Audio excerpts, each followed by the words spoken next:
Sa video na ito ay pag-uusapan po natin ang isang panibagong update tungkol kay XRP. Meron pong isang analyst na nagbigay ng kanyang prediction kung ano ang tatlong susunod na key stops ni XRP ngayong bull cycle. Ito po ay base sa technical analysis gamit ang Fibonacci extension levels. Kaya titignan po natin kung ano ang mga price targets na ito, paano po siya nakuha, ano ang reaksyon ng community at ano po ang posibleng maging epekto nito sa galaw ng presyo ni XRP. At ayan, bago po tayo magpatuloy ay pakibasa na lamang po muna ang disclaimer dito po sa ibaba ng ating screen. Ayan, ano nga ba ang tatlong key price stops ni XRP ayon sa analyst? Yan, meron po siyang post dito. Siya po pala ay si Steph is Crypto na may 73.1k na bilang ng mga followers. Ayan, sabi po niya rito, next stops for XRP is $3.59, $4.63, at saka $5.67. Ayan, meron po siyang chart na ibinahagi rito na isang weekly chart time frame ng XRP USD trading pair. Mula po ito sa datos ni Bitstamp. Yan, nakikita po natin dito ang kanyang plinat na Fibonacci extension levels. Ayan, paliwanag po natin. Ayan po kay Steph, ang tatlong target levels na dapat po nating bantayan ay yan po ulit. Una ay ang $3.59, pangalawa ay ang $4.63, at ang pangatlo ay ang $5.67. Para po itong tatlong hagdang kailangang akyatin ni XRP sa kanyang kasalukuyang bull run. Kung makakaya po niyang umabot sa unang hagdan na $3.59, maaari itong magsilbing kumpirmasyon na tuloy-tuloy ang lakas ni XRP. Kapag napatunayan niya ito, mas tataas ang confidence ng mga investors at posibleng sumunod ang price papunta sa $4.63.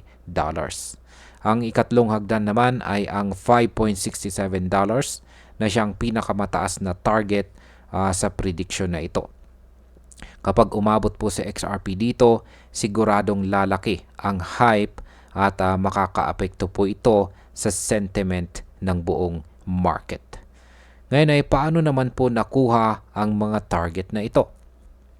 Kung titignan po natin ang chart na ginamit, gumamit po ang analyst ng Fibonacci extension levels sa weekly time frame ng XRP USD pair sa Bitstamp. Ang Fibonacci extension ay isa pong paraan para makita ang posibleng mga susunod na target ng presyo base sa nakaraang galaw. Makikita po rito na ang 1.618 extension ay nasa $3.59. Ito ang unang target na binanggit. Sunod ay ang 2.618 extension na halos $4.63 at ang 3.618 extension na nasa $5.67.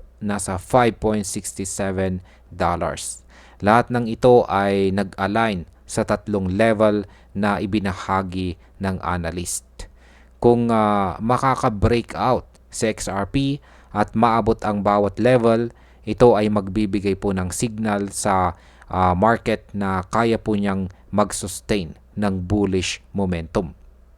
Sa kabilang banda, kung mabigo po siya sa mga levels na ito, posibleng magkaroon po ng matinding retracement.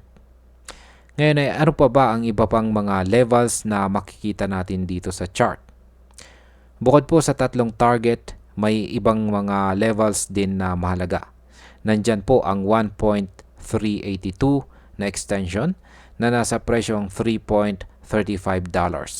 Nandyan na rin ang 1 level sa presyong $2.95 at ang 0.618 level sa $2.55. Kung bababa po si XRP, ang $2.95 at saka $2.55 ay posibleng maging support levels. Ang ibig pong sabihin nito ay dito po maaaring sumalo ang presyo bago muling umangat. Ang ganitong structure ay nagpapakita po na kahit bullish ang galaw, laging may posibilidad ng correction bago umabot sa mas mataas na presyo. Kung mag-stay po sa XRP sa ibabaw ng $2.95, lalakas po ang posibilidad na itest niya ang $3.59 at mas mataas pa. Ngunit kung mabasag pababa ang support na ito, magiging mahirap ang kanyang pag-akyat sa mga susunod na targets. Ngayon ay ano naman po ang sinasabi ng community tungkol dito? Siyempre, hindi rin nagpahuli ang community ni XRP. May isa pong supporter na nagsabi na the path looks strong. If XRP pushes toward these levels, the army will be right here supporting every step of the way. Yan, ibig pong sabihin niyan ay buo ang suporta ng XRP Army sa bawat galaw pataas ng token. Isa pa si Ellis na nagkomento naman ng I believe it will happen. It will be gradual and not just rush to the top all at once.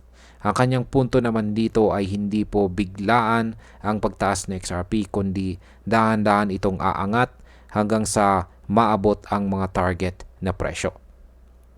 Kung susuriin po natin, ang community sentiment ay positibo. At alam naman natin na ang hype at suporta mula sa holders ay malaking tulong para sa isang crypto asset. Kapag mas lumalakas po ang confidence ng community, mas nagiging sustainable ang bullish trend. Ngayon ay may binigay bang timeline or external factors ang analyst? Wala pong binigay na timeline ang analyst. Hindi rin siya nagbanggit ng market drivers tulad ng news, partnerships at regulatory updates. Ang focus lamang ay nasa chart at sa technical levels.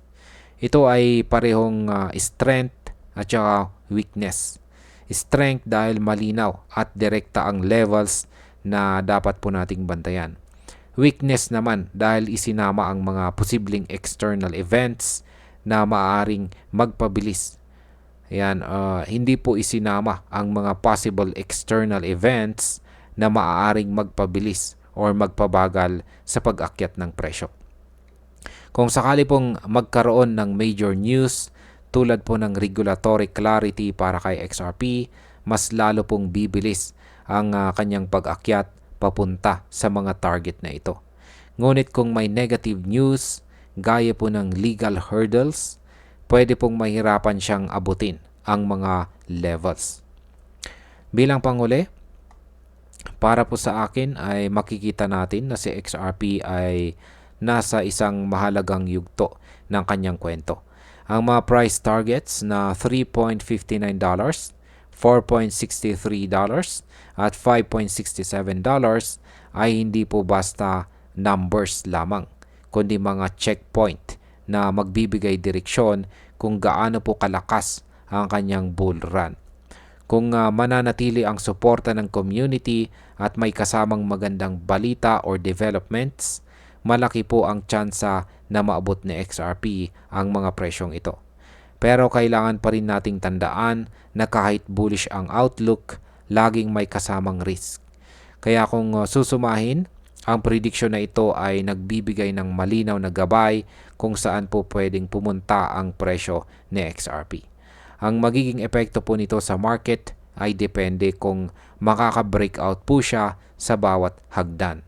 Kung oo, siguradong tataas po ang confidence at mas maraming traders ang sasabay. Kung hindi, posibleng magresulta ito sa temporary pullback. At ayan, hanggang dito na lamang po tayo sa video na ito mga ka-crypto. Marami pong salamat sa panonood. Ingat po tayo lagi at God bless po sa ating lahat.